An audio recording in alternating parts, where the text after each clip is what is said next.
Hello everyone. Welcome to Duratec's first ever Investor Day. We have here our disclaimer and introduce myself as Chris Oates, the new Managing Director. For some time we've wanted to showcase the talent that runs deep in the company and provide a bit more detail about each of our sectors. The order of events today is we have acknowledgement of country by Peter Cox. We'll introduce the team. We'll then go into the presentations from each of the sectors. We'll have a panel Q&A, and then at the end we've got our demonstration hubs at the back and a bit of networking, so if you can join us for that, it'll be great. We want lots of questions today, so we want it driven by the questions, the content that is. So what we have today is Slido, so if everyone can take their phone out and actually Google up slido.com. So what we can do is an online question asking platform. So if you put that into your phone and then you enter the password up there, which is hashtag Duratec0512. So that enters you into the meeting, and then you can ask all your questions from there. Those questions will come through to Ollie here, and he will ask the appropriate person at the right time. There's also a roving mic as well, so if you want to, just put your hand up and we can bring the microphone over. If you can just say who you are, where you're from, and ask that question, will be great. We do have about 30 investors in here today, and we're also recording this, by the way, and it's going to be released onto our website in a day or two. And as such, it's just a very general meeting and presentations, just about the overview of our business. So again, please ask those questions on that platform. For acknowledgement of country, I'm going to ask Peter Cox to come up on stage. Thanks, Chris. As Chris said, my name's Peter Cox and I'm the Aboriginal Engagement Manager with DDR Australia. I would like to acknowledge the Gadigal people of the Eora Nation as the traditional custodians of the land on which we meet today. I honour the enduring connection they have maintained with this country for thousands of years. My sincere respect extends to elders past and present for their custodianship, cultural guidance and wisdom has helped shape our Australia today. I extend this acknowledgement to the broader Aboriginal and Torres Strait Islander communities, embracing the diversity and resilience that enriches our collective journey on this ancient land. Thank you very much. Thanks, Peter. Before we introduce the panel, I just wanted to point out that as much as the history of Duratec is only 13 years old, over half of the panel that is here today have known each other and worked with each other for over 20 years. So the people that are presenting here today is Ollie McEwen, our moderator. If you just put your hand up to those people that, when I mention your name, Ashley Muirhead, our CFO. She's just at the back of the room. Then there's Dr. Liam Holloway, MEND Managing Director. We have Tristan Rees, our Defence Manager. Nigel Kroonstuyvers representing Mining, Industrial and WPF. We have then Greg Oates representing Building and Facades. We have Shane Katauskas representing DDR. Also today we have a lot of other Duratec people here. Byron Keegan, Nigel Sweeney, Kate Williamson, Adrian Porter, Peter Cox, and fellow company founder Dean Diprose will be joining us a bit later. So at the end of the networking event, please chat to them about their pathway through the business. For today, we're going to skip past most of our usual corporate overviews because you've probably all heard it before and we're assuming you're all well read. So we really just want to get into, the deep dive of our business. So we'll start by introducing Liam Holloway.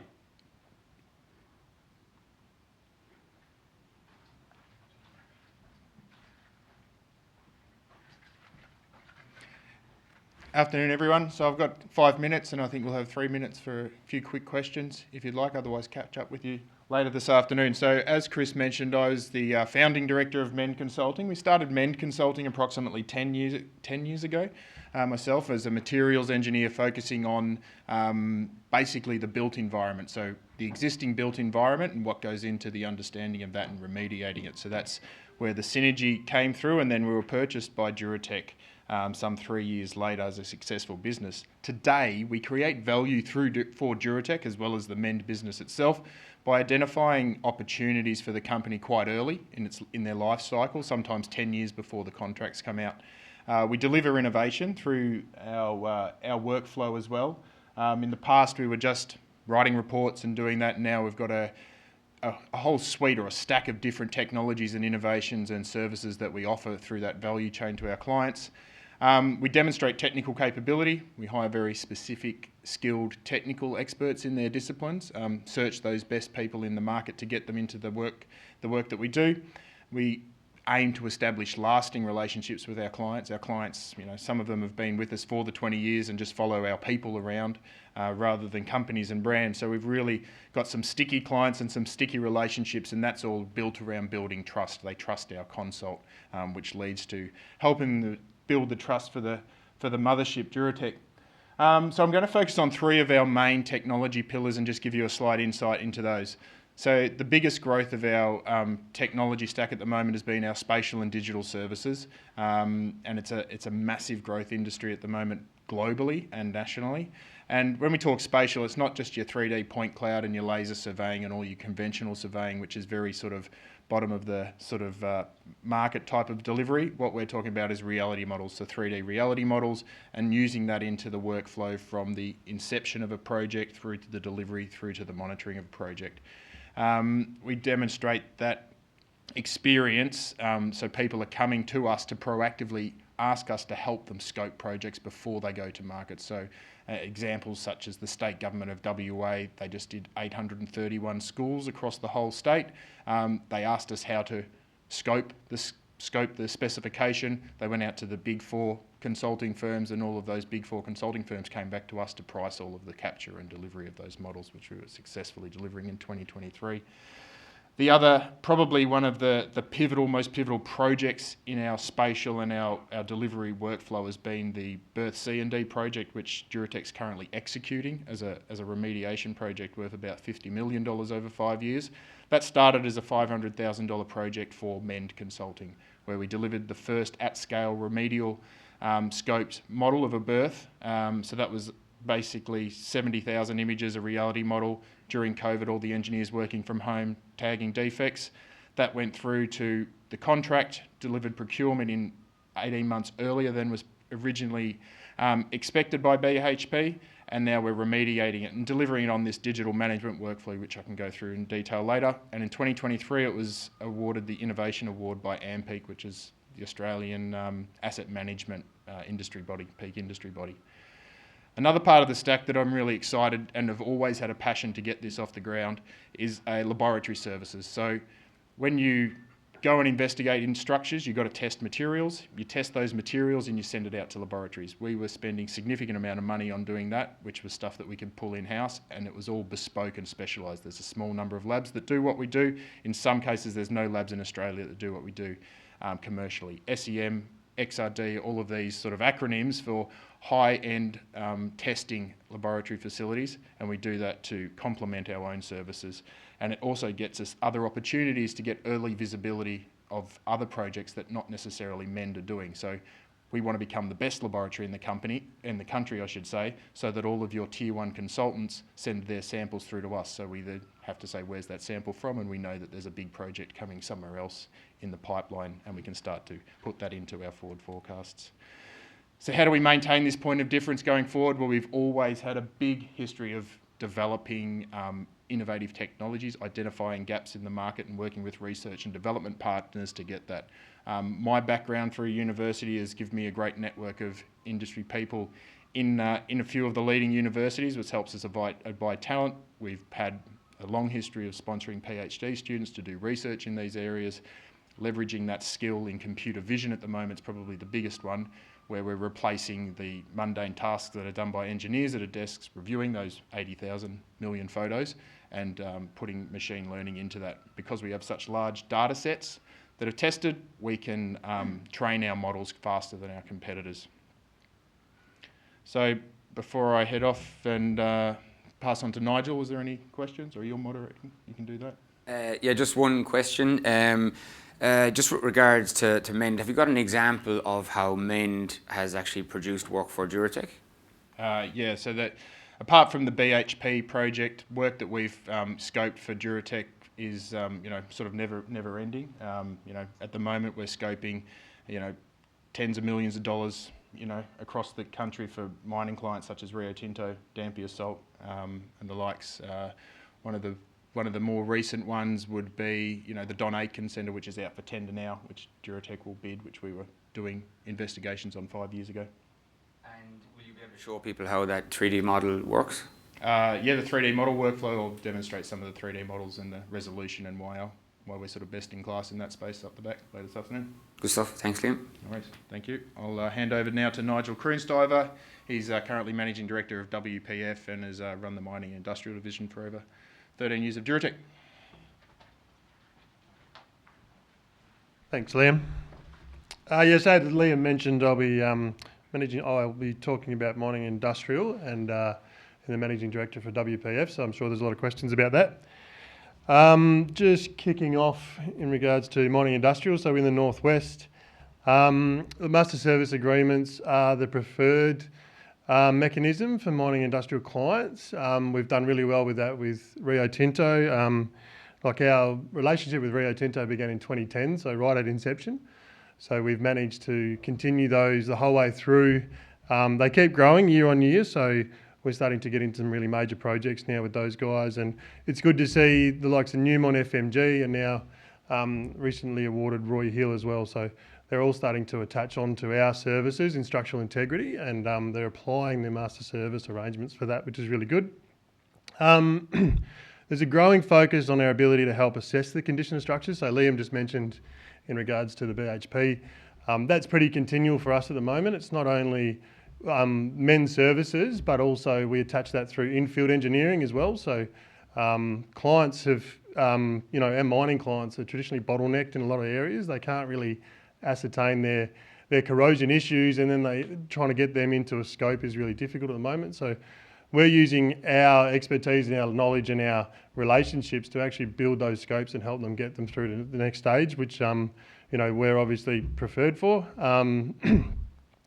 It's important to understand the clients with older assets, so Rio, BHP, Newmont, they've led the way with these larger programs. So traditionally we were small programs for this sort of stuff, under $1 million and then lots and lots of smaller options. But now in this area, especially in the Northwest recently, they've gone with these major programs. They've put more value in this program, and they've put more money up front to try and get a larger program of works done to try and find those efficiencies. And what that's done a little bit is, it's put us into a bit of a niche market with that because, our competitors can't really hold up to that level that we are at the moment. So, those significant spends, they're in their aim to try and avoid their longer term stand down from their structural issues. So it's important, their production is important, so they're trying to put more money forward to try and avoid those production issues later. And we seem to be at the forefront for that at the moment, which is good. Manning that has been difficult, but we have a reliable, consistent team of highly skilled and experienced personnel. It's starting to be recognised by our clients the need to maintain those personnel. So we have a pretty unique program that keeps a lot of long-term employed people going all the time for us. That means we hold that skill set, which is hard to get in the first place and costly in the first place.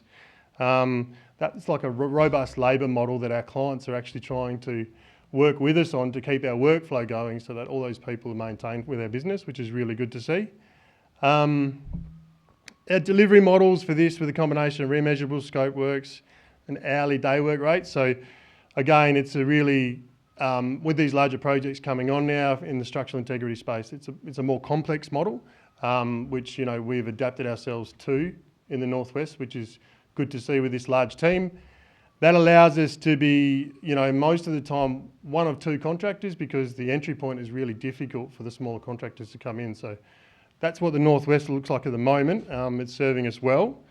So the Goldfields is more traditional for us. So Goldfields continues to be successful in the master services, but more shutdown ad hoc works with less planning, but obviously there's some benefits with that as well. It's good to see the introduction of alternative clients through like lithium and rare earths. Lynas, those guys coming in is really good to the Goldfields. Traditionally it was gold and nickel mines that created a long-term larger asset base, but for refurbishment activities, with these other ones coming in, we're seeing more clients more infrastructure going into the goldfields. Finally, it's been a very long time for that. When we provide the smaller, more specialised works for those guys, we've got a bit on the construction side that comes in for those projects, and then our aim is to tack onto the back end of those in the refurbishment, which is a traditional part of Duratec. Recent expansion into the Midwest is good, has added a further long-term opportunity, and again, a lot like the goldfields, the Midwest of Western Australia, where they're more gold mines, rare earths, those sort of things. They like their master service agreements, they like the ad hoc projects, that sort of stuff. So that robust labour model that we've got is also, we're using that through the whole of WA as well. So where these peaks and troughs come within labour, we can shift our labour around quite efficiently to service these clients more, which is good. Also extending these relationships and offering into Queensland. We've been in Queensland for a while, but we're putting more of a focus on that in the future. We probably haven't achieved what we want to achieve out of Queensland, and we know there's a lot more there to achieve. So we're going to use these models to take that over to mining hubs like Gladstone, see if we can't replicate what we're doing in the goldfields in the northwest. Some of the highlights that we've got through this in the mining industrial space. As Liam mentioned, introduction to BHP through the Berth C&D, $50 million project. We had a small project there, and then obviously Liam's gone and completed the survey there as well, which has led to this major project, which is it's going well. It's a big, tough project, but we like it. The expansion of the Rio Tinto SI program to the Pilbara, that's the major works. That's the most SI. That's the most portion of SI that we've got, structural integrity. We're doing those. We've expanded into Tom Price, which is kind of the East Pilbara region, they call that.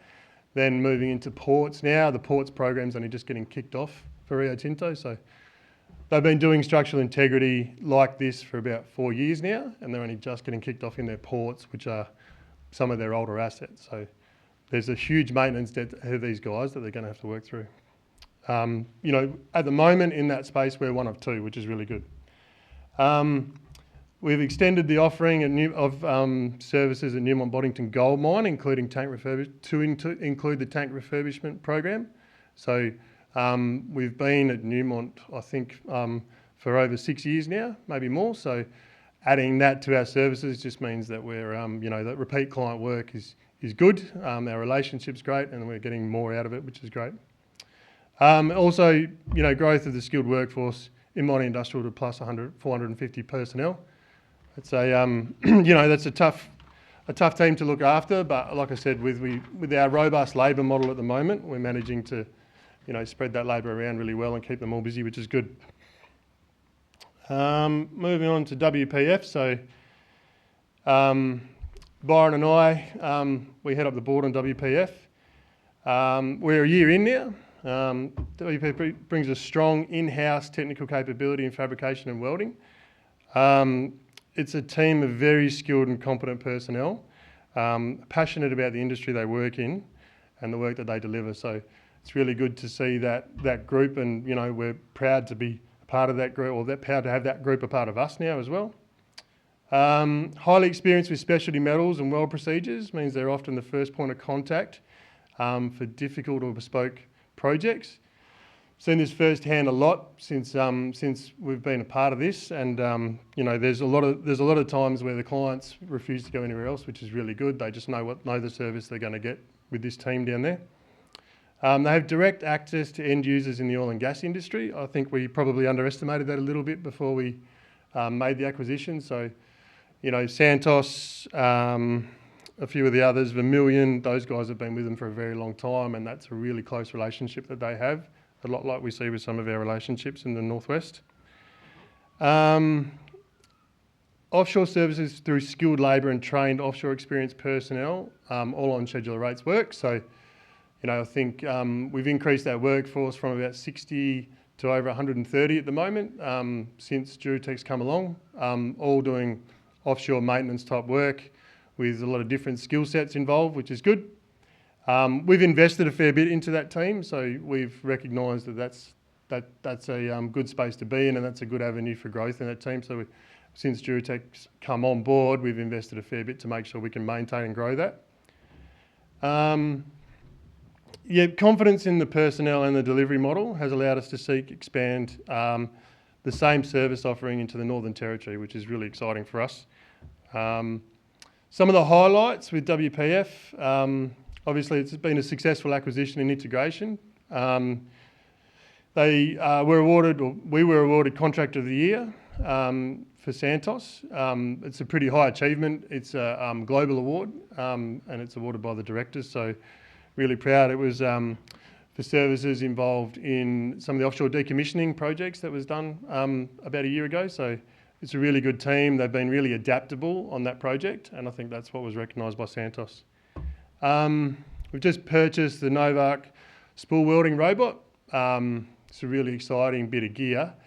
It's, happy to talk to anyone about it, but basically the overview of it is it's a welding robot designed to do specialty spooling, which is where these guys really sit, or where the niche really sits. Bluetooth into multiple rotators, increasing in efficiency, all those sort of things is what we're hoping to see out of that unit when it arrives. It's not too far away. It'll be the second in the country, so that's good. And look, again, highlights, we've managed to increase the offshore and infield labour supply, which is really important to us, an important part of that growth. Before I move on there, any questions? Yeah, probably just a couple of questions. You spoke about the potential for WPF in the Northern Territory. How easy is it to scale that business, and can you scale and expand nationally or even beyond with WPF at the moment? Yeah, look, after 1 year into the acquisition, we're finding that it's going to be really easy to scale. We like, we think there's capacity within that group as well of the skilled individuals, and the Northern Territory is probably the easiest way to move, given that the like-minded clients and the tie-in between Perth and the Northern Territory as well. So. And one last question, which probably covers WPF and the kind of mining industrial sector. Margins, people always ask us about the differences in margins between defence and B&F, but just to touch on mining industrial and probably WPF as well.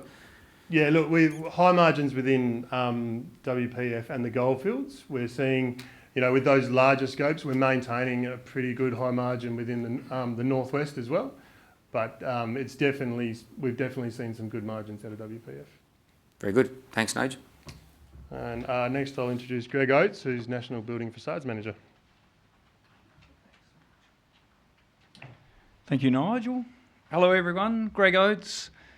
I look after our building and facades area on a national basis. Been with Duratec for just over 12 years now. One of the flagship projects that we've had and been running right through 2023, Central Park. So it was a $63 million refurbishment to the exterior of Central Park. That's just a picture of it up there. And that was born about through doing an ECI first, so early contractor involvement, working through with the client to get the outcomes that they needed and then convert that into a main works project. And we're due to finish that in May 2024. So that's been something we're really proud of, very exciting project. One of those highlights which talks to that ECI method of going in early and then working into main works is just to remain very discerning with our clients and to make sure that we realise those opportunities and get the outcomes for the client, but also maintain protection to ourselves, because we're in remediation, not construction. So by doing that, we get to work with the client a lot closer, get them their outcomes, but also control the process a little bit for ourselves. Just recently, this November, we are currently at the very late stages of negotiation with a project we've got in the Northern Territory. It will be our first one, and it's a sole select project. So we worked very closely with the client to the point to provide them enough outcomes and demonstrate our experience that they were able to go outside of their procurement model and go with us sole select. So that's really, really beneficial to us because, again, controlling the process, making sure that the outcomes for both the client and us are both positive.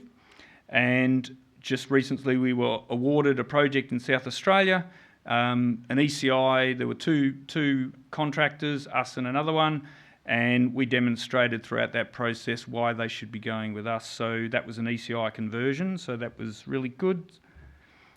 Just a couple of differentiators. We have some real in-house talent, and that's one of the reasons we're able to demonstrate to the client why they should be going with us. Another little differentiator, and this talks to where we've got a couple of experts in-house, is we conduct full-scale fire spread modelling. So what happens is the client goes, hey, I've got a problem, but they don't know what to do, or they're trying to value engineer their way through the problem. And we can demonstrate to them how we can do a fire spread model for them. So we build a scale mock-up of their building, take it down to Melbourne, we burn it, the fire engineers look at it, and then they'll write what's required to that building. And what that does is that we get the chance to work with them, demonstrate that we are the go-to company there, and we're in with them before other people hear about the projects. So that's one of our good little things that's working very well. We also have an end-to-end service, so we have the ability to design the works in conjunction with architects. We can do in-house drafting, we get the procurement all sorted out ourselves, and then we can go straight to install. We have a team of blue-collar installers, so we can do that end-to-end service. And there is no one that we're aware of in Australia who actually can have that service. So the builder model is to go out and subcontract everything. We can keep that in-house, which is a definite benefit. And what happens with that process, it allows us to price the works as we're doing the design and procurement. So rather than do hard dollar cost tendering before you even know what the outcomes that the clients need, we get to price throughout that period, and that's working very well. And Liam touched on it earlier, the 3D modelling. So on Central Park, for instance, we have a 3D model, and that fully controls our procurement process. It tracks our progress. We can provide that to the client so they can see us how we go. It gives us our QA, it gives us our client updates, and then we get to do our as-builts off that. So bringing that electronic versions of all of that process is really cool and saves a lot of heartaches trying to find all of that information at the end of a project. And just a quick future focus, Australia's commercial infrastructure is of poor construction. Probably all heard in the papers and all that about how bad the construction is, so that's always going to keep us in business. And it's ageing as well. So as buildings get to 40 or 50 years in their life, that's major maintenance for them on the exteriors, and that's where we excel. So that's there's plenty of opportunity there for us. We have offices in all of the major commercial districts, so that's a footprint that a lot of our competition does not have, and our clients are generally the REITs and national companies, so that can help us there as well. Generally, when clients come to us, it's from a genuine needs basis, so they have a problem and they need someone to help them solve the problem. So what's happening there is we're able to hold our positions on certain experience and expertise we have because of their genuine needs. So that's one of the things that's really good. We're not in that construction market where it's just a time cost model. We stay well away from that. And we will focus on our ECI programs so that we can always just keep control of that process, so that early contractor involvement. So that's where our focus is on the future. Quick question for you, Greg. Do you have an example of a fire spread modelling engagement and where you would have done that?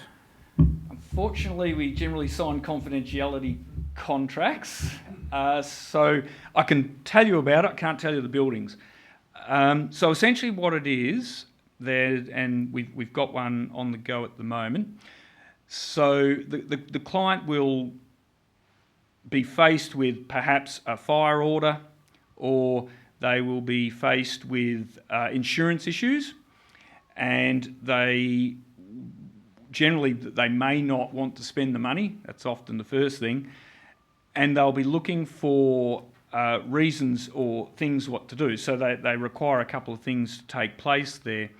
And I'm trying to make sure I don't I step around all the confidentiality a bit, but what we do there is we will go to them with a fire engineer, and it's generally Warrington Fire who we work closely with, and we will build a 9 metre by 3 metre full-scale model of their building. Again, we take it to Melbourne, we burn it, takes about 30 minutes, and it's not as cool as it sounds. It's pretty boring. But what happens then is the fire engineers will look at that, and then they'll determine what they must do. And yeah, that's basically where we can get in with the client and demonstrate why we're good value. Hopefully that answered the question. Yeah, I suppose if anyone probably wants to talk to Greg afterwards for more detail, definitely reach out to him. One thing that we get a question, which is people often get confused that building and facades is all about combustible cladding. Prime example is this building on presentation. Can you just give a small flavour of that this market sector that we've identified is more than just combustible cladding?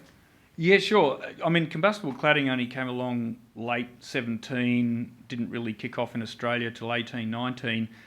We were doing this project in 2016. It was $25 million. Extremely good project. And basically it had concrete, had asbestos, had ceramic blocks, had terrazzo. There's a project, I'll just flip back mainly for the picture. You can see the big building there.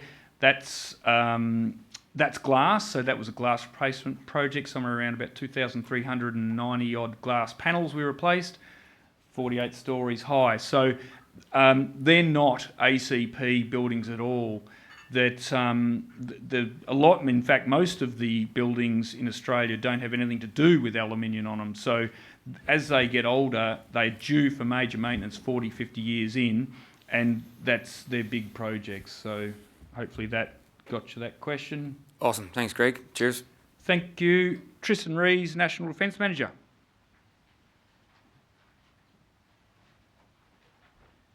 Thanks, Greg, and good afternoon, everyone. I've been with Duratec for 6 years and started up the Defence National Business Unit on inception and seen it all the way through to today. So whatever we can't cover off today, I'll definitely be floating around out the back to run through any questions you might have on it. So today I will cover off, as a minimum, our Defence Service offering. For those that haven't spoken to us before, we can talk through what we actually do in Defence. It's a big client. I'll also touch on the Defence Strategic Review, that those are well read, and where that's going in the future from what we do know. And also our ongoing growth strategy in defence. I'll touch on that as well. So from a service offering, we specialise in the ongoing routine maintenance style projects across defence. They've got a lot of estate, a lot of buildings, and we're delivering projects on 70 odd bases around Australia with a team of 208 odd white collar and then blue collar delivery and subcontractors around Australia.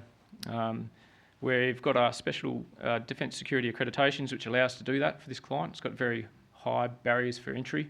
One of those being, your governance, your security protocols, your offices and your buildings, as well as your ICT infrastructure. So that allows us to do that. We've got our tailored, mature systems that go along as we've built this model around our client. They're a national client and they demand a national footprint and a way of doing things. So we've established a team that does that. We've got all these funky roles like handover, takeover, engineers and specialist services that are built around that client, and that's been a big part of the success over the 6 years, is understanding there is a client that has a special way of doing things, that we're not going to be able to bend them to how we do business, but rather bend to them. And so those 208 odd people are now in their 4th, 5th project evolution. They understand the client, they understand their systems, they've got the security qualifications to do that, and they're backed up with that. From a DSR point of view, so again, for those that are following, the Defence Strategic Review came out fairly recently. The intent was to, act on aggressors in the area and realign the defence strategy for Australia. 3 key areas of focus for our addressable market was in the fuels and ammunition space, so more fuel, more bullets, more rounds, more storage for those things. Maritime and with more wharves, more infrastructure to land vessels, to pull up submarines, to get the amphibious crafts in the north, I should say, and then just a general focus to push north and have some of these strategic combat elements based up in the northern part. Still a lot of the administration element and training will stay in the south, but big push of capability into the north. So I guess fortunately or deliberately, you could say, that's where we're playing. So a lot of our work is in the fuel space. We are pushing into the ammunition storage elements. We are delivering multiple marine asset projects around Australia for defence right as it stands right now, and we have the vast majority of the northern bases covered with experienced teams on ground, based around the Duratec offices nationally. So where we sit right now is perfectly aligned, which is fantastic. There's a big chunk of spend coming in. I know we've been talking west a fair bit today, but there is a big chunk of our business happening in the west. So HMAS Stirling's the biggest naval base in Australia. 6.5 billion is going to get spent in our addressable market on HMAS Stirling, and we are one of two main contractors on that base. So we're seeing some great opportunity coming out of that, particularly in the maritime space, but also ordnance storage and those sort of things as the nuclear submarines will be rotated through onto that base, and we need a massive upgrade on that one. Same goes up in the Northern Territory. There's a big push for marine infrastructure up there as well. So we have done some good alignment, and where we see future growth, I guess, for the defence business, which has been fantastic to date and will be ongoing. So we see some opportunities for diversification. We're out on these bases. We have this footprint. We have these teams. We're looking at other, niche services to that client. So we are, like I said, picking up the base load, maintenance style contracts. We are picking up some of the larger niche capability projects like the wharves, like the fuel stations, like some of the specialist security buildings, etc. We're seeing opportunities to diversify further as we're well known to the client, well trusted, and they're actually coming to us and bringing new types of projects to us, and that's on an ongoing basis. We still see an opportunity to expand some more self-performed capability there, leveraging off what Duratec does as a whole, as a business. There are trades and skill sets that we have that we don't currently do in defence, so we're seeing opportunities to add more value for the client, deliver a better margin for ourselves along the way. Leveraging our footprint, we have a massive footprint, which enables us to attack some of the more remote areas, particularly in the northern parts of Australia now. There is not a huge amount of service for those bases, and so we are up there. We're in places like Townsville. We're in some of the remote regions like Katherine, for example. This tiny town, massive defence base, huge amounts of investment happening down there. So we'll continue leveraging that footprint, and that'll allow us to continue to address our addressable market of 17 odd billion and grow as a contractor. So before I hand over to Shane, is there any questions there, Ollie? Yeah, thanks, Tristan. Got a question. I suppose in order to pursue the defence growth strategy, do you think we need to add any skills to the team or in order to take advantage of that? Yeah, absolutely. We are actively and have been for some time continue to bring capability to the business, particularly around those, if we flick back a couple of slides, those areas of fuels and ammunitions, maritime and just generally people that want to live in some of these remote northern areas is the investment we have been making for some time. We'll continue to do so. Just one other question as well. We probably get asked this a lot because defence is always in the news and it's always the good news story of how much there is to spend. What's stopping other contractors just coming along and having a go in the defence sector? Yep. So we talked about some of those barriers to entry, and this is old news for a few of you that we've met before, but the tendering process is very heavy. It's fair, but it's very heavy, and it requires you to demonstrate previous experience, people with previous experience, similar sorts of projects, local experience, etc. And by the time you get to sort of the fifth thing, that wipes out 80% of the competition, and you're down to a sort of handful of incumbents. It makes it really hard for new players to get into that market. It makes it really easy for us to sort of continue doing what we're doing. So that's a big part of the tendering process. Then, as I said, the security requirements, they're not small. It's quite a significant investment.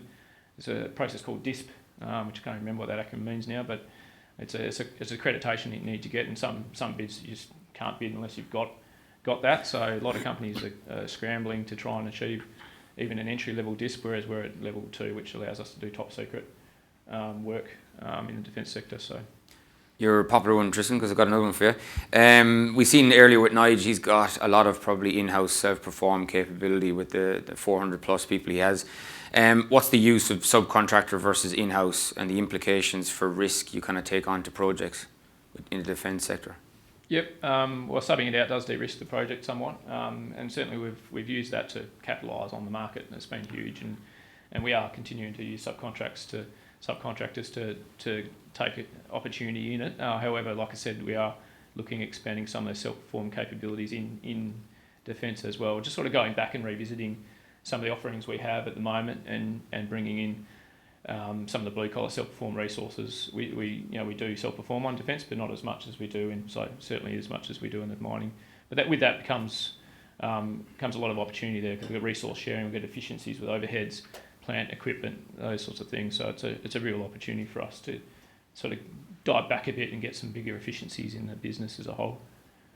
Very good. Tristan, can I just ask a quick one? Oh, is that right? Absolutely, yeah. So just as you're starting to add subbies to some of your defence works, mate, does that impact your security certificate, for want of a better word? Do you start to dilute what you can participate in as you subby out? We're very careful about who we subby. So we make sure we're aligned long term with the subbies that we bring on, and they've got a lane and they stay in that lane. But we also do have to invest in our subcontract network to bring them up to a level. So I don't know if that covers off your question. Yeah, sure. I mean, and also just with the your total addressable market, that's a big number. What of that number can you sort of, as the business is set up today, sort of, what's in your wheelhouse today versus what you need to skill up to sort of participate in, I suppose? I think it's genuinely, like I just talked about, 6.5 billion just at HMAS Sterling alone. That's real work that we're in a good position to tackle. People will be a big thing, and being sustainable with our growth and strategic will be the other. So, and you guys have been, for those who've been watching, it's been pretty good to date, and we certainly intend to keep delivering at that level. But the beauty of it is, it's a big number that we can, a big pie that we can keep growing into. So. Yeah, and just to expand on that as well, we might talk a little bit later with Ashley in the fact that we're very aware of with growth and with the bigger projects will come BG, bank guarantees, securities, insurance, bonds. So we've been strategically working on that in preparation for what's to come. And I think Ashley might talk a little bit about that, or Chris later on the Q&A panel. And also to that, Gavin, the brand hasn't necessarily been there to substantiate taking on some of these larger scale projects as well. So we do like the small, medium, high margin jobs, and we're fantastic at that. So we're going to keep doing that, and that's growing. That slice of the pie is growing as there's more investment into the estate. However, to go out and step into a $100+ million job has been something we haven't been able to do previously, and it's taken some years to get to the point where we're tier one with defence now, and we can do those jobs, the right ones, mind you, the right strategic ones like marine infrastructure and fuels. But we're now securing, as you've seen over the last couple of years, those sorts of scopes as well. Very good. Beauty. That's it. Tristan will be on the Q&A panel later on, so you can ask him more questions if you think of them between now and then. Yep, so just introducing Shane Katauskas, DDR's General Manager. Thank you. Thanks, Tristan. DDR, for those that don't know, joint venture. Duratec's a 49% shareholder. The 51% owner is a Aboriginal business, so majority owned. We are, Tristan mentioned defence, we're highly linked to the defence industry and have been since its inception in 2017. As you can see, there was a really massive growth curve through 21-22 on the back of economic stimulus spend in defence, and there was a fair chunk of some mining work in there as well. FY23, as you can see, was a fair dip with a reduction in that revenue to 32 million. It was challenging, but I guess out of that, what we did do was still turn a profit, and what we do have is a really, really solid outlook with our work in hand very, very strong. We have got a strong budget outlook for FY24 and beyond. We think we're on track to go close to FY23 revenue numbers, and there's a really good basis for that, and also I guess what we're actualising this year is well on track for that as well. Probably a little bit of upside to that in some areas where we haven't targeted through some incidental type work, which is coming more for select tenders to businesses like ours. That work on hand has an identified pipeline of greater than 300 million, a lot of that in the utilities, building and infrastructure space. Tendered works at the moment, so we've got upwards of 70 million in the market, and we'll double that in the next 3 weeks leading up to Christmas, and with the vast majority of that being again in the defence sector and a portion of it in state government sectors. I guess from a growth and diversification point of view, I guess you saw it on the graph on the previous slide, being very highly leveraged to the defence in that period. It drove the performance really well for 2 years, but it also showcased that the business needed to pivot a little bit. The federal election that was held then really impacted the short duration, probably high margin projects that we'd had access to.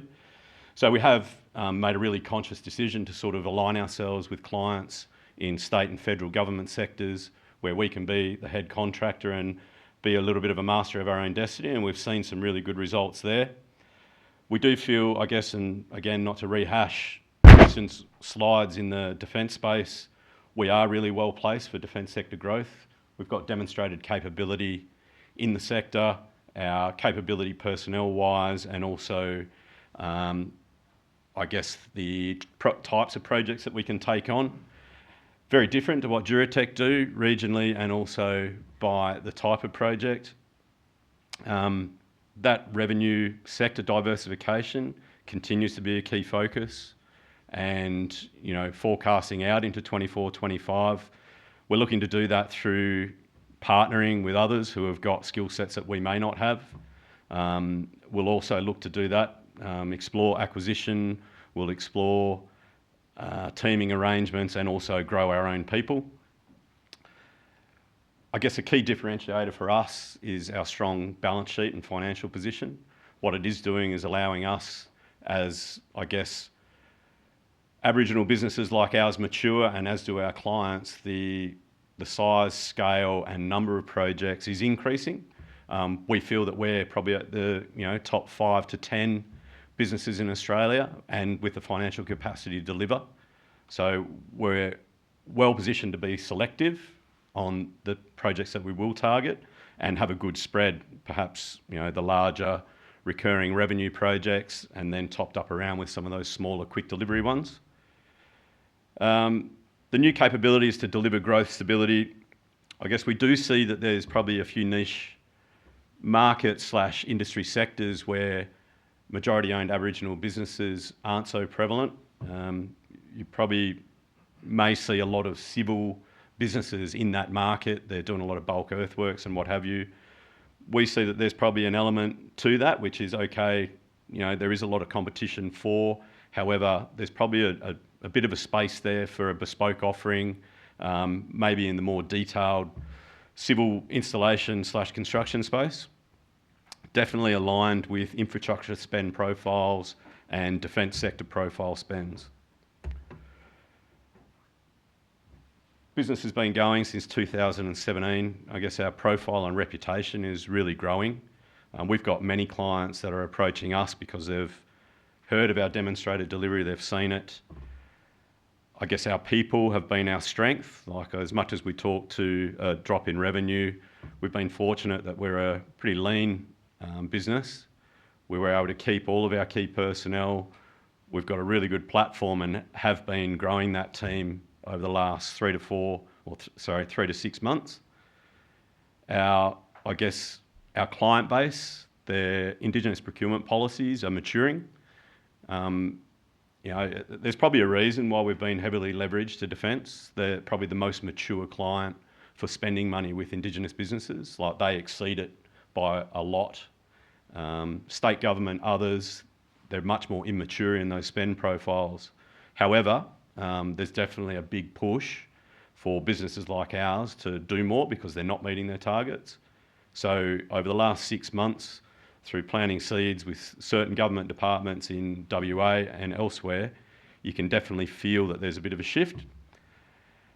We're well positioned to deliver existing and new services. Probably our strengths have been in the north, in the northwest, in the NT as well. We've got good personnel who have now been with us in that 2 to 5 year range. The employee numbers and the capabilities growing. We're starting to be strategic about bringing in people that have got definitive experience in some of the areas where, even though we might partner with some other businesses, we'll actually be able to learn from that as well. And when we scale up, we'll be able to potentially move in and do some of that work as well. I guess something that we're proud of as a business, we've been able to maintain greater than 25% Aboriginal staff. That's been maintained for the last 3 years.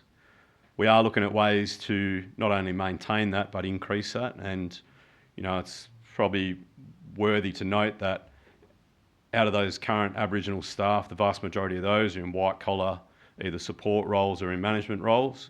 We do want to probably take on, I guess, some self-perform elements in a strategic way, because it does give us some opportunity to develop some traineeship programs, etc., and get some blue-collar workforce in.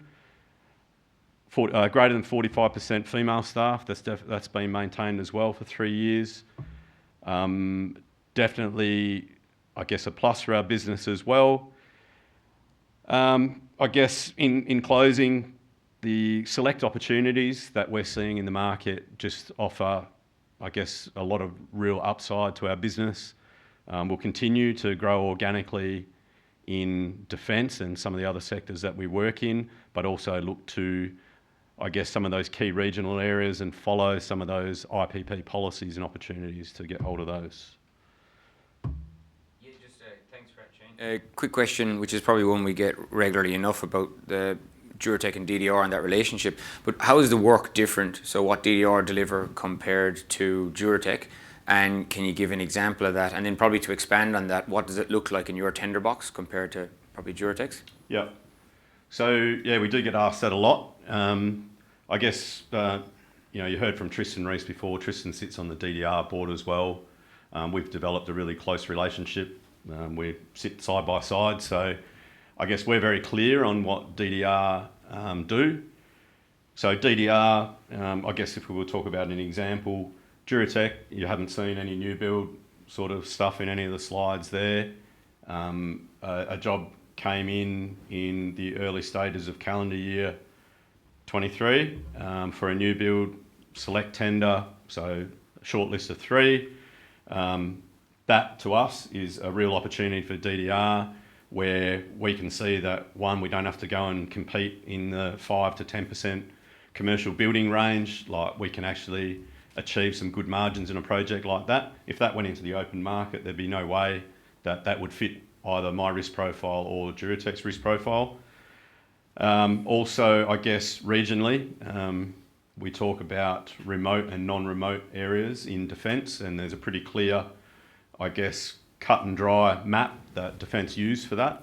So I guess by way of example, in our revenue numbers in FY22, probably 65 to 70% of that revenue at 73 million came out of the Northern Territory. That is all what we do consider remote work, and that all goes to Aboriginal businesses, and it is on a select tendering basis, so there'll be a short list of 3 to 5. So it definitely allows us to be selective. We still won't target any core business for Duratec, i.e. fuel and maritime works, unless it was of an appropriate size. So, yeah. So Does that answer your question? Yeah, in essence, just to close that out, the majority of tenders or projects that DDR take on, Duratec probably couldn't price anyway because they wouldn't qualify. Yeah, there'd probably be, I would say, 80% of what comes in our tender box would be, I guess, earmarked for Indigenous business. There's probably some of the state government stuff, which, yeah, certainly you do. I guess the other bonus is although it might go to open market, we do get some scoring, I guess, improvements in tender reviews for being an Aboriginal business, and also if it's at a regional location where we have, I guess, people in an office. Awesome. Good stuff. Cool. Thanks, Shane. Anyone else got any questions? All good? Just back to Chris. Chris. Thanks, everyone, and thanks to all the presenters. It was just the depth of talent that you've seen is amazing that we've built. Just wanted to touch on this before we head into our panel. So this is our order book. You've probably seen that come out of the AGM. So we have $411 million worth of work on hand. There's also the variations that come out of a lot of those work that can be added to that. We have our MSA work. You've probably heard a lot about that. That is a growing number, and it particularly lands in the mining and the oil and gas space as well with WPF. So that we're happy with that. We want more of it, and it's going to come via our tenders section. So you can see that's up now to $1 billion. So that's at record highs. So that's work that's going to be won or lost at some point. And when it's won, it moves across into the order book, obviously.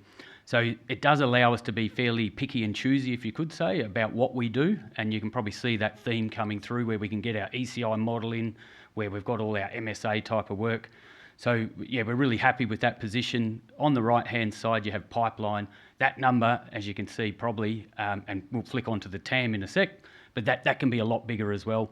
So for us, it's all about just controlling that growth and making sure we grow with the people that we employ, the subcontractors that we get on board, and also the bonding and all the other requirements in the background. So we are cautious as we move forward, and we just absolutely don't want to go win jobs for the sake of it. So that's the tricky balance that we have, but we're in a great position to be able to do well at all of that.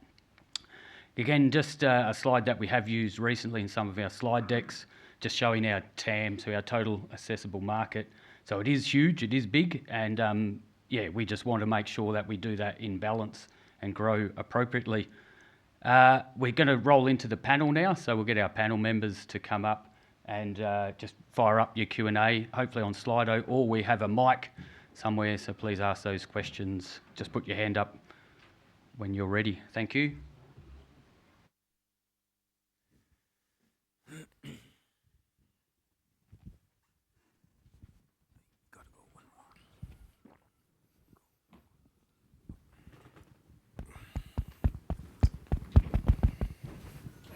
Very good.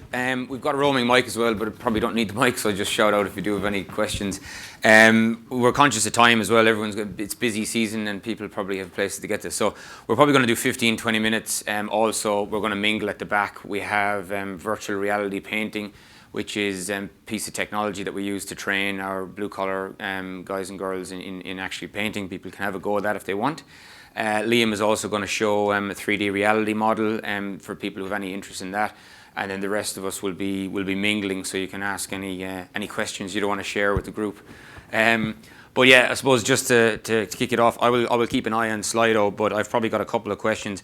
One of the hot questions, I suppose, probably that we've been asked in the last number of weeks is probably for Ashley, just with regards to our working capital over the last couple of financial years and what that looks like going forward. Ashley? Working capital is very project specific, depending on the project requirements really. One project worth mentioning is the Defence Coonawarra project, where we are manufacturing pontoons in Vietnam. With that, we have to pay for those pontoons, and we don't build Defence until later once they're installed at the location. So I guess we manage that working capital with the support of our banks and use our facilities and security to be able to fund that. Just to expand on that as well, we've, as everyone can see, there's probably a lot of potential with Garden Island West, the opportunities there in defence. Tristan, do you see that, larger jobs, larger projects coming up and how that affects the working capital and bank guarantees? Yeah, for sure. I mean, Defence have been a fantastic client. Their payment terms are 10 days, so it's supported growth hugely for us as a business, and that will continue. And certainly, like I said, the main group of projects we're running are the small to medium projects.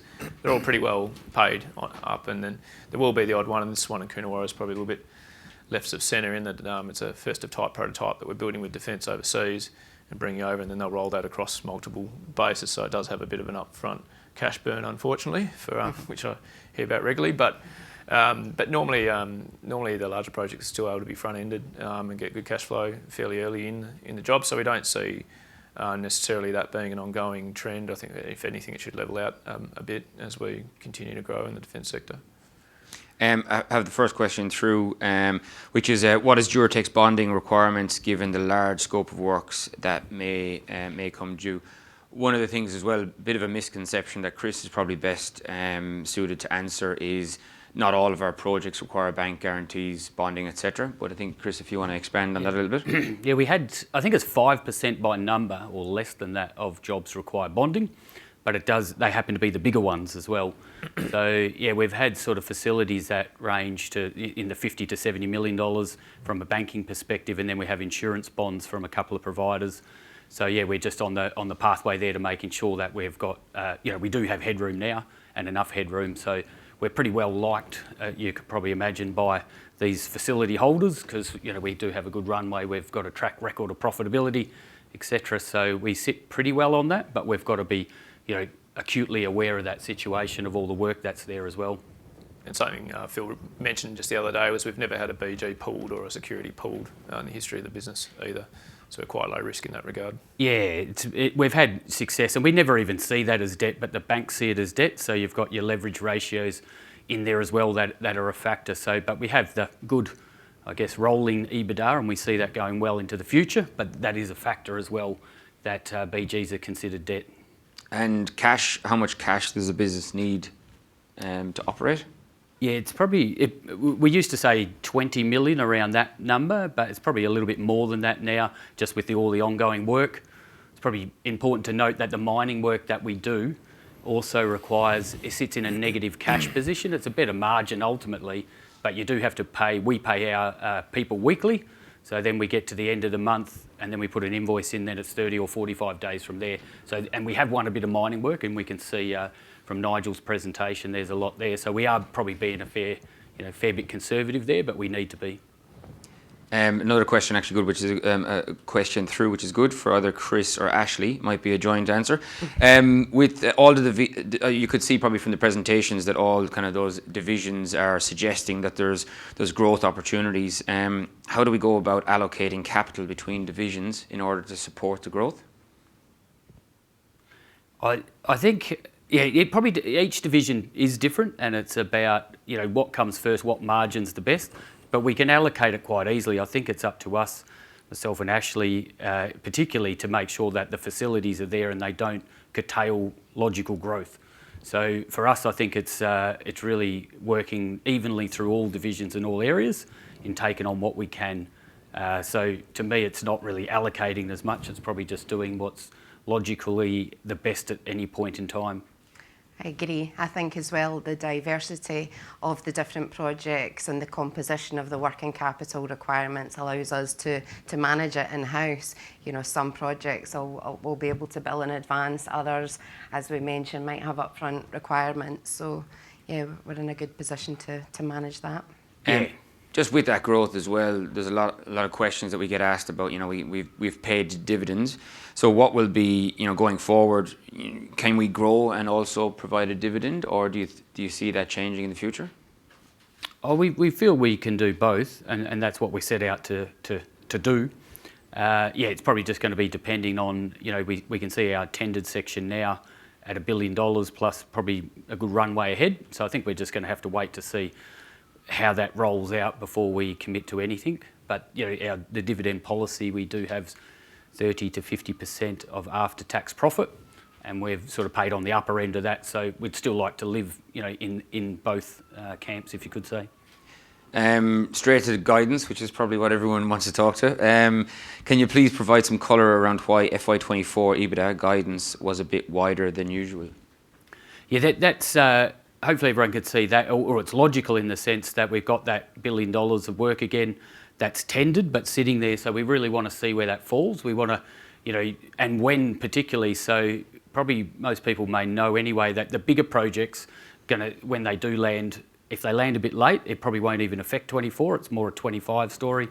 So the smaller ones will land in the back half of 24. So we really want to see how that plays out over the next probably 2 to 3 months, and then look at where we sit, and if we can adjust or sort of refine guidance, we will at that point in time. Very good. Yeah, I suppose on the probably the tender pipeline and the charts that you had up there, a question relating to that would be, what percentage of tendered work has historically been won? Yeah, we're always saying 1 in 3. We're hoping to get that better, and a lot of opportunities have come that are just 1 in 2. So a couple of those bigger projects and a lot of the mining things we do are more 1 or 2. Cool. Another question flying through here as well is, does the 3 billion pipeline only include the work you want to win, in brackets higher margin, and what win rate do you target from tenders? Probably similar enough question, but Yeah, with that, yeah, we don't want to cast the net too wide. For me, I always look at all presentations and think that what I call on the right-hand side number, the 3 billion for us on, is one that could be 4 or 5 billion, but you really want to start targeting what you want. So, yeah, we are curtailing that number to things that we can touch and feel, and I think Tristan pointed out in his presentation as well that it's really the closest stuff, not the far out things that we don't want to concentrate on. yeah, I suppose to expand on that as well, one thing that we've really driven in the culture of the business is at tendering stages, the first question is what's our point of difference? And that's a culture that we want to exist even when we're not in the room. So even with smaller tenders and medium tenders, as your limits of authority rise, you want to make sure that everyone within our business is asking what is our point of difference, how can we strategically win this project? We're in a very fortunate position as well that we have really good work on hand and we have really good irons in the fire. So you can become a little bit more selective when you do, I suppose, look at projects, and we can be very selective with regards to bid, no bid. So to answer that, the majority of that 3 billion is work that we have identified strategically as we have a chance of winning this. And then I suppose once you actually get to tender stage, Tristan, probably from a defence perspective, you get even more strategic to align where we're currently working on basis, if you want to expand on that a little bit. Yeah, definitely. I mean, the pipeline for certainly the defence stuff is real projects that we've identified and spoken to the various project directors with Defence about, and not only that, but have gone, this is something we have a point of difference on, we'll bid this when it comes. So absolutely real opportunities in the pipeline. So I don't know if I covered the second part of that question, Ollie. Well, there's a couple more questions probably for you as well. If you can discuss any impacts of defence work delays due to changes of government. How much was tender work delayed by recent strategic review? Well, I mean, Shane talked to that bump that affected DDR probably a little bit more because DDR was still diversifying their revenue streams within defence. We'd managed to do that a bit earlier with Duratec, so we just sort of levelled out and kept going, which was good. So the Defence Strategic Review has parked up some of the larger spends within defence, which we're not playing as much in. So the stuff, the ongoing base estate refurbishment renewal process had continued, and that hadn't impacted us too much at all, hasn't really. And then if anything, it's just given actually the Defence Strategic Review has given more funding to marine, ammunitioning, fuels and Northern Focus. So it's actually worked really well in our favour. And we haven't seen too much impact to the pipeline for us, thankfully. But there are some defence contractors in the southern regions who are doing some of the more bespoke stuff that those projects have been canned and the funds have been redistributed into. Particularly submarines is a big focus right now for defence, the nuclear submarines coming through. So anything associated with that will get priority, and thankfully we're in the line for that. Probably a question for the future. What does the future look like? What gaps in Duratec's expertise can potentially be resolved by mergers and acquisitions? Maybe Chris, if you want to talk to that. Gaps, yeah. I mean, we cover off most things. We still love the organic growth to the company. So, we've seen that at 34% on average per year. So to do, we think that can still. I mean, maybe not to those numbers or percentage-wise, but by volume, it's still going to be quite a strong growth. You can see all that through everything we've spoken about. So it would be great to round off some other services and skills, and maybe that's a little bit more East Coast. I think Wilson's have or WPF have a footprint that we can expand on and do a little bit. So oil and gas industry, we still see a big, pipeline of opportunity there in the maintenance and remediation space. I don't think that's really going anywhere. Renewables are taking over. We'll have a good look at that at the right time. That's probably a fair bit down the road. So yeah, I don't think there's nothing we have to rush into from the M&A perspective. I think we can, do all that ourselves organically. Well, I think to the M&A point of view as well, there's obvious opportunities just bubbling up from the teams. It's not going out and actively going, we should go and look at identify businesses. We're regularly having those comms from the teams going, hey, we've been subcontracting this for the last 5 years. We know how it works. This company is here. Maybe we should pick that up and bolt it into the business to get efficiencies within the business, and also then leverage that into other sectors that we're not necessarily in through that acquisition. So I think, you know, that those opportunities are regularly coming to the fore, and they're good in that they're coming from things that we understand, and businesses that, you know, ultimately already got shares of our revenue, or delivering some of our revenue. Yeah, we want to make sure, they're not, you know, I look at it and I go, whatever comes to us has to be a better margin than what we're doing, and it has to be able to grow more than what we are now. So when you actually start with those two criteria, it makes it tough for things to come right the way through to purchasing. But we do, the opportunities are endless for that. It's probably just making sure what we do, we're going to put a lot of effort into it, so let's make sure it's a good one. Probably a futuristic one. What does the business look like in 3 years? Are we still a specialised maintenance business, Liam? And do you reckon, what would you probably need to add from a digital technology perspective to the Mend offering?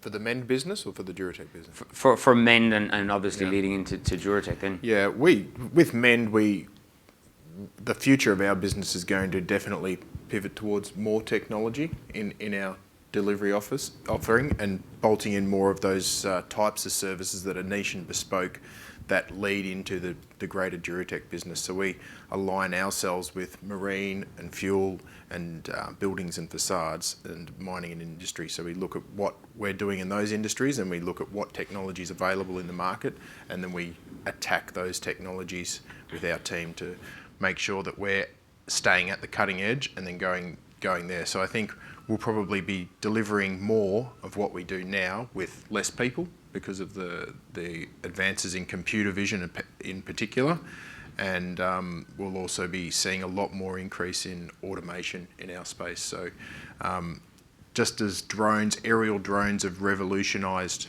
what happens in terms of capturing and inspection, underwater, ROVs are one thing, but there's effectively on top of the water, and underwater is going to be the next big one, which is aligned with the marine infrastructure and the oil and gas infrastructure and spend, as well as the potential for the renewables offshore.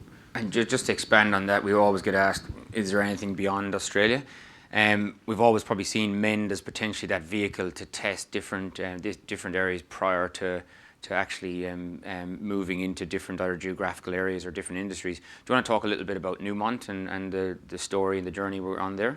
Well, Newmont and any of our key revenue streams that are happening in Australia often have assets overseas, and what we're doing with the asset management cycle at the moment is sort of world leading. We just recently visited Europe to have a look at a few of the suppliers over there in the marine sector to see what was happening, and they were approaching us to say, well, what you're doing is quite innovative, quite leading in the market. Can we collaborate with you over there?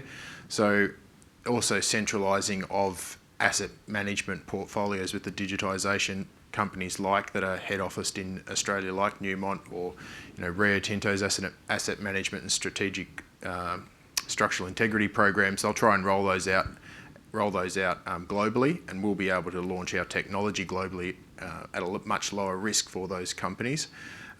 Capture all the information, get visibility on the overseas pipeline, and then give that, introduce Duratec to that relationship, as well as identify those opportunities that we may not have visibility, so that Duratec business can make a strategic decision about what they do and don't pursue internationally in the future. Very good. Just to round out that question, Chris, in 3 years, are we a specialised maintenance business, and do you see us working outside of Australia? It's a very real possibility, I think, on the back of what some of the opportunities that Mend can present. And some of our clients do want us to look at these things over, outside of Australia. So we'll look at them, but we do want to be wanted. We don't just want to sort of roll up into a territory and try and win work. It has to be on the back of existing relationships and those types of things. So I think the profile might shift a little bit, but it's got to make sure everything's in control. We understand the risks that we're walking into, and all those elements are well understood. So I think time will tell, but there are real opportunities being presented. Very good. Just back to the pipeline, what's the largest job that we have in the pipeline currently? I think as ourselves. So I'm presuming out of that $1 billion that we have in the pipeline, is there a big project in there? Yeah, we do have, when I said as ourselves, it's in Duratec 100%. So we do have one there at, say, circa 150, And then we have our DJV project in there at 150 as well, which is Parks Wharf. We've spoken about that, and everyone probably knows where that sits. We're doing an ECI on it with Defence.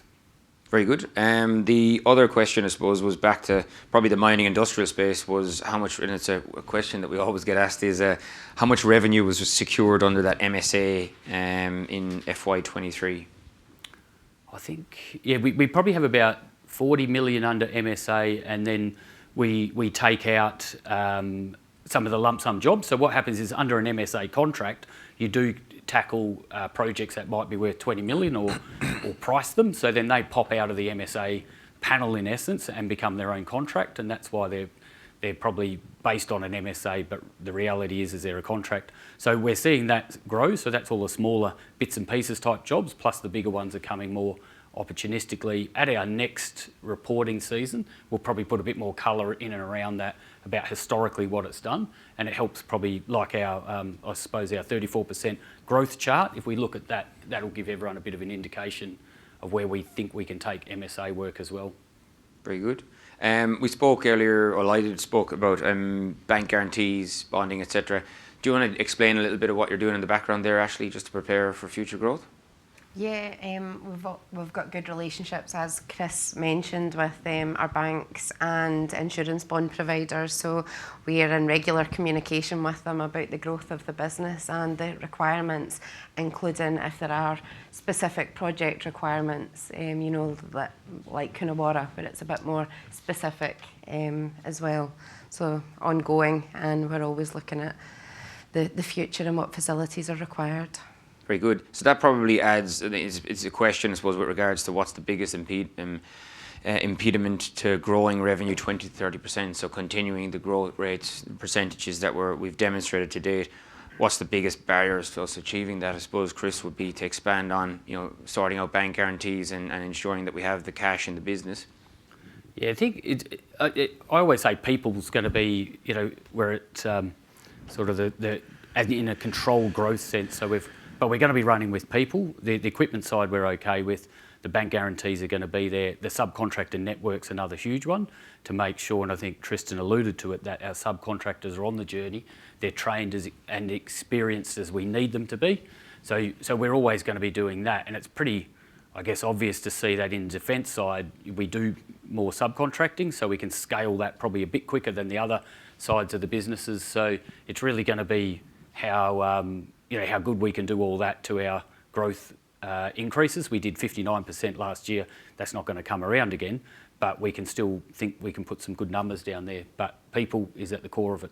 Very good. Tristan, we spoke about Liam and Mend having the ability to piggyback existing clients and potentially offering a service outside of Australia.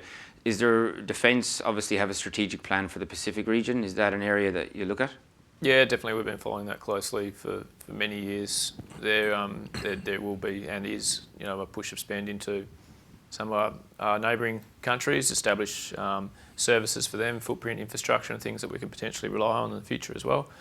So there's the iPACE, IPACE for those that want to do some homework. Investment stream, which is the Indo-Pacific spending that Defence is doing. That's fairly early in infancy, but the key players are people that we actually know.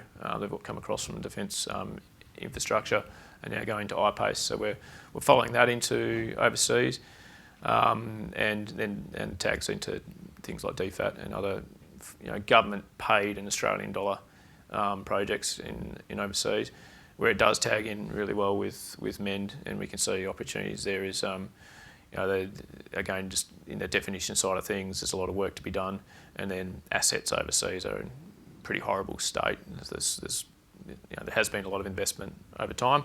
There's been zero upkeep on some of the assets that Australia's built overseas. So you can see some real opportunities to swing Mend in early on that, and we're speaking, myself and Liam, working together with some key stakeholders on those relationships and where we can take it. Very good. And as Chris mentioned earlier about people, I suppose, strategically knowing that there's a lot of work coming up in the Pacific, you know, Nigel Sweeney, who's actually in the room, who's our growth general manager for growth and strategy, background in that Pacific area, working closely with Oil Search, and a lot of connections, I suppose, that have been very beneficial for Tristan in the defence angle, and obviously that region as well. So very focused on wherever we want to go, growth-wise, strategy-wise. We want to make sure we have the right people. I'm not sure if there's any more questions from the audience, for anyone who wants to roving mic, or just yell out. Adrienne has a mic there if you want, or if there's any questions at all. If there isn't, just want to thank everyone, I suppose. Hopefully it's been insightful. We know it's a busy time of the year. The idea behind it was obviously, Phil retiring, Chris taking over as managing director. We're all extremely excited about his energy and the direction that he's giving us and where we're going and the journey that we're on. But also to give you an opportunity to meet the people behind Phil and Chris that you've probably met for the last number of years. And there's definitely a depth of talent and experience on the team. Obviously got Byron Keegan, who's our commercial manager in the room. We've got Nigel Sweeney, general manager for growth and strategy, as well as Adrienne and Kate as well. And I think Sam O'Neill down there as well, who's our business development manager. So please, stick around for a beer. As I said, we'll probably have a bit of fun with the virtual reality painting. And if there's any questions that you want to ask intimately, you can grab the right person and have a chat. But thanks everyone for coming. Chris? Yeah, thanks everyone. It's been a great day. Hopefully you've experienced the depth of talent we have, and we'd love to have some nibbles and a beer with you right now. So thanks again. Cheers.